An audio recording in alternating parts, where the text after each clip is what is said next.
سماجی فاصلے، ماسک کو نظر انداز کرنے اور SOPs کی خلاف ورزیوں کے باعث پاکستان میں کورونا وائرس کی چوتھی لہر زور پکڑنے لگی۔ ملک کورونا مریضوں کے حوالے سے مرتب کی گئی فہرست میں 31ویں نمبر پر پہنچ گیا۔ National command and operation centre کے اعداد و شمار کے مطابق پاکستان میں گزشتہ 24 گھنٹوں کے دوران کورونا وائرس کے مزید 3153 کیسز سامنے آئے۔ مزید 58 افراد اس موذی وبا کے سامنے زندگی کی بازی ہار گئے۔ اس کے مزید 3797 مریض شفا یاب ہو گئے، جبکہ مثبت کیسز کی شرح 5.45% ہو گئی۔ پاکستان بھر میں کورونا وائرس کے اب تک 26,720 مریض انتقال کر چکے ہیں، جبکہ اس موذی وائرس کے کل مریضوں کی تعداد 12,04,520 ہو چکی ہے۔ ملک بھر میں اسپتالوں، قرنطینہ سینٹرز، وینٹیلیٹرز اور گھروں میں کورونا وائرس کے 91,015 مریض زیر علاج ہیں، جن میں سے 5,370 مریضوں کی حالت تشویشناک ہے، جبکہ 10,86,785 مریض اب تک اس بیماری سے شفا یاب ہو چکے ہیں۔ گزشتہ 24 گھنٹوں میں ملک بھر میں کورونا وائرس کے مزید 57,792 ٹیسٹ کیے گئے، جبکہ اب تک کل 1,84,68,570 کورونا ٹیسٹ کیے جا چکے ہیں۔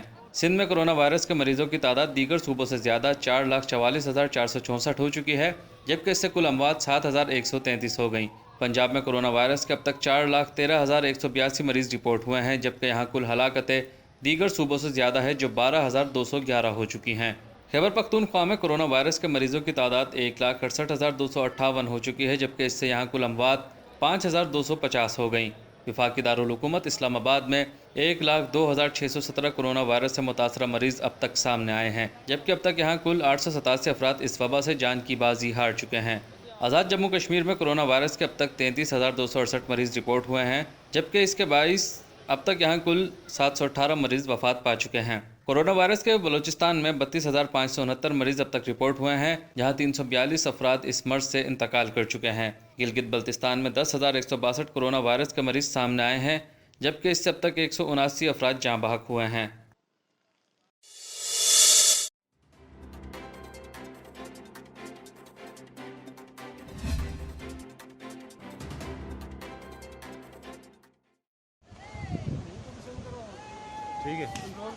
خیبر پختونخوا کے ضلع طورغر میں شدید بارشوں کے بعد 14 افراد جاں بحق ہو گئے۔ میڈیا رپورٹس کے مطابق خیبر پختونخوا میں ہزارہ ڈویژن کے ضلع طورغر میں ہونے والی شدید بارش نے تباہی مچا دی ہے۔ شدید بارشوں اور آسمانی بجلی گرنے کے نتیجے میں کئی مکان تباہ ہو گئے ہیں۔ اب تک 14 افراد کے جاں بحق ہونے کی تصدیق کر دی گئی ہے۔ پولیس کا کہنا ہے کہ مقامی افراد اور پولیس امدادی کارروائی میں مصروف ہیں۔ بارشوں کے باعث تباہ ہونے والے مکانوں کے ملبے سے اب تک 3 بچوں کو زندہ نکال لیا گیا ہے۔ بارش کے باعث سیلابی ریلے سے کئی سڑکیں مکمل بہہ گئی ہیں، جس کی وجہ سے امدادی کارروائی میں مشکل آ رہی ہے۔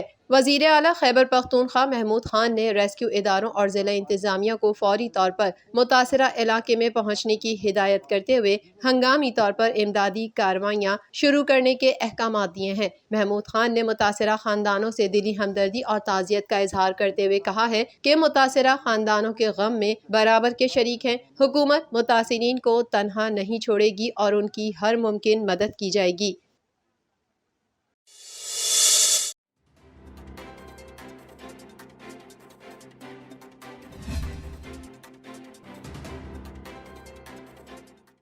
پاکستان نے مقبوضہ کشمیر میں بھارتی جارحیت پر ڈوزیر پیش کر دیا۔ 131 دفعات پر مشتمل دستاویزات میں بھارتی فورسز کے مظالم کے ناقابل تردید ثبوت موجود ہیں۔ اسلام آباد میں وزیر خارجہ شاہ محمود قریشی نے پریس کانفرنس میں کہا کہ 9 لاکھ بھارتی فوج مظلوم کشمیری عوام پر مسلط ہے۔ وادی میں بھارتی فوج کے محاصرے کے 769 دن ہو چکے ہیں۔ آزاد مبصرین کو وہاں جانے کی اجازت نہیں۔ انسانی حقوق کی بدترین پامالی کسی طور مناسب نہیں۔ ڈوزیر میں 113 حوالے دیے گئے ہیں۔ ڈوزیر پیش کرنے کا مقصد بھارت کی نام نہاد جمہوریت کا چہرہ دنیا کو دکھانا ہے۔ آج ہم بیٹھے ہیں تو ملٹری سیج کو 769 دن بیت چکے ہیں۔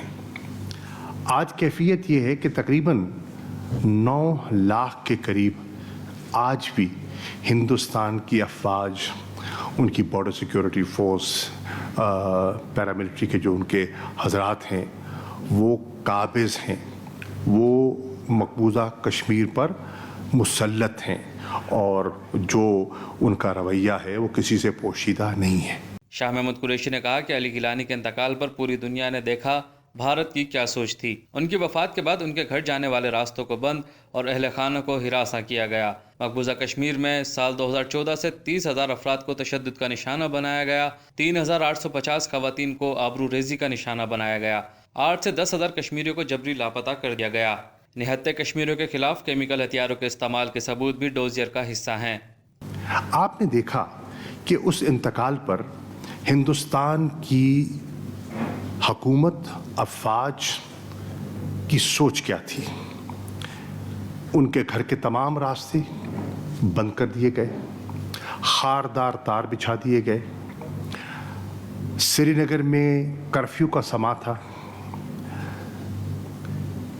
ان کی جو جسد خاکی ہے ان کے گھر کو گھیرے میں لیا گیا۔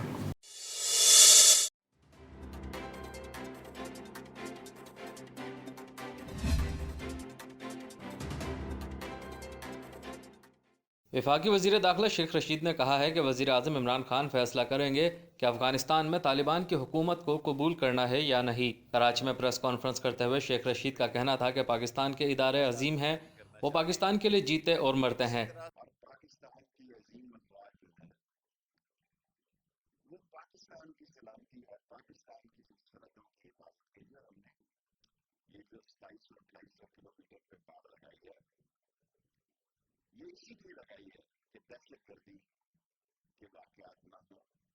یہ کہنا کہ ہم نے افغان حکومت کو قبول کیا ہے یا نہیں، یہ عمران خان کا فیصلہ ہے۔ ادارے چاہتے ہیں کہ اس خطے میں امن ہو۔ عمران خان کی حکومت خطے میں امن کے لیے سب سے رابطے میں ہے۔ وہ 17 تاریخ کو چین اور روس کے صدور کے ساتھ ملاقات کریں گے، جبکہ توقع ہے کہ ایران کے صدر سے بھی ان کی ملاقات ہوگی۔ انہوں نے کہا کہ پاکستان مداخلت کرتا ہے، نہ ہی کسی کو کرنے دے گا، جبکہ پاک فوج ہر قسم کے حالات کا سامنا کرنے کے لیے تیار ہے۔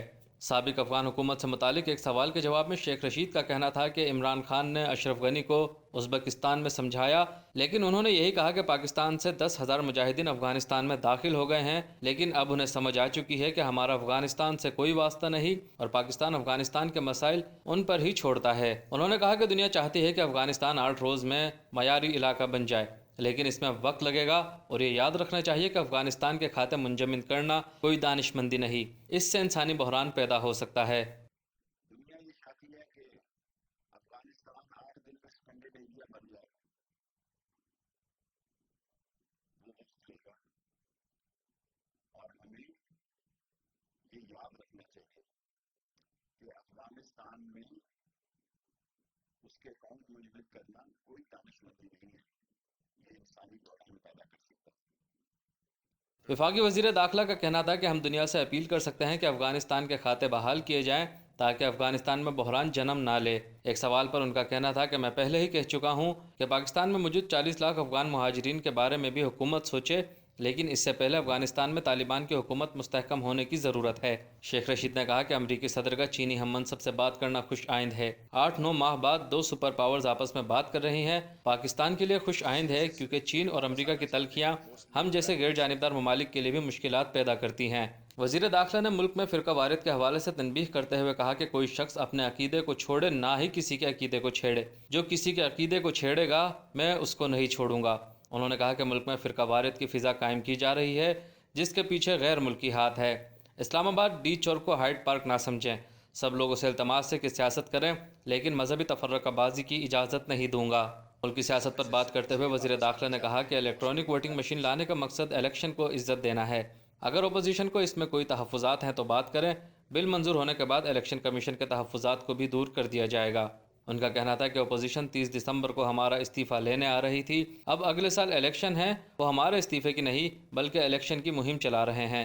وفاقی وزیر داخلہ شیخ رشید احمد کا کہنا تھا کہ مودی پنشیر میں من گھڑت کہانیاں چلا رہا ہے، بھارتی میڈیا جھوٹ اگل رہا ہے۔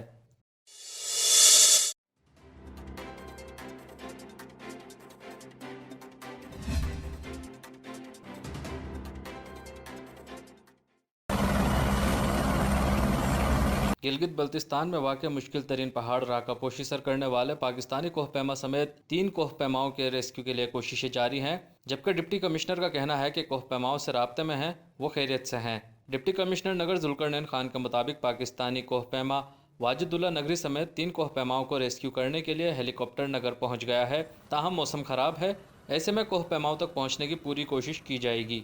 ڈپٹی کمشنر کا کہنا ہے کہ کوہ پیماؤں سے رابطے میں ہیں اور وہ خیریت سے ہیں۔ 6,900 میٹر کی بلندی تک ہیلی کاپٹر کا پہنچنا مشکل ہے۔ ڈپٹی کمشنر نے بتایا کہ کوہ پیماؤں کو کچھ نیچے تک آنے کے لیے کہا گیا ہے، جبکہ کوہ پیماؤں کو ریسکیو کرنے کے لیے زمینی کوششیں بھی کی جا رہی ہیں۔ واضح ہے کہ گزشتہ روز سے پھنسے کوہ پیماؤں میں ایک پاکستانی اور 2 چیک ریپبلک کے کوہ پیما شامل ہیں۔ کوہ پیماؤں نے گزشتہ دنوں رقا پوشی کی چوٹی سر کی تھی۔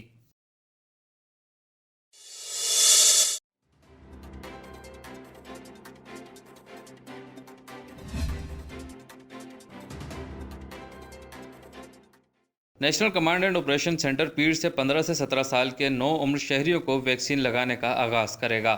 علاوہ گزشتہ ہفتے کی طرح یہ اتوار بھی ان افراد کو ویکسین لگانے کے لیے مخصوص کیا گیا جنہیں دوسری خوراک لگنی ہے۔ وزارت قومی صحت کے مطابق 15 سے 17 سال کے 9 عمر شہریوں کو پیر سے ویکسین لگانے کا فیصلہ کیا گیا تھا۔ انہیں فائزر کی ویکسین لگائی جائے گی اور یہ سہولت مفت فراہم کی جائے گی۔ اس عمر کے بچوں کو ہدایت دی گئی ہے کہ وہ national data base and registration authority سے حاصل کردہ بے فارم کے ہمراہ ویکسینیشن سینٹر جائیں۔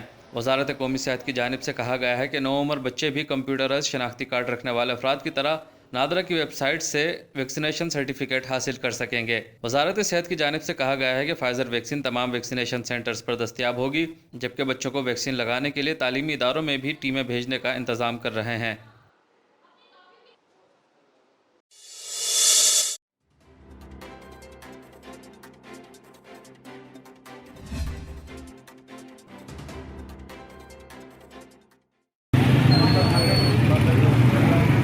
کنٹونمنٹ بورڈ انتخابات کے لیے پولنگ کے دوران الیکشن کمیشن کے عملے نے پولنگ اسٹیشن کے اندر سے 2 جعلی ایجنٹس پکڑ لیے۔ کراچی کے کلفٹن کنٹونمنٹ بورڈ کے وارڈ نمبر 4 میں خواتین کے لیے قائم ایک پولنگ اسٹیشن سے 2 افراد کو حراست میں لیا گیا ہے۔ دونوں افراد جعلی پولنگ ایجنٹ تھے اور ان کا تعلق مختلف سیاسی جماعتوں سے بتایا جا رہا ہے۔ Returning officer Clifton cantonment board Salim Hassan Wattoo نے بتایا کہ دونوں پولنگ ایجنٹس جعلی تھے۔ وہ کسی تصدیقی دستاویزات کے بغیر خواتین کے پولنگ اسٹیشن میں موجود تھے۔ جعلی پولنگ ایجنٹس کو گرفتار کر کے پولیس کی تحویل میں دے دیا گیا ہے۔ اب ان کے خلاف قانون کے مطابق کارروائی ہوگی۔ واضح رہے کہ کلفٹن کنٹونمنٹ بورڈ میں صدر مملکت عارف علوی، گورنر سندھ عمران اسماعیل سمیت مختلف سیاسی و سماجی شخصیات، اراکین اسمبلی، کھیلوں اور شوبز کے میدان میں شہرت پانے والے کھلاڑیوں اور فنکاروں کے ووٹ بھی موجود ہیں۔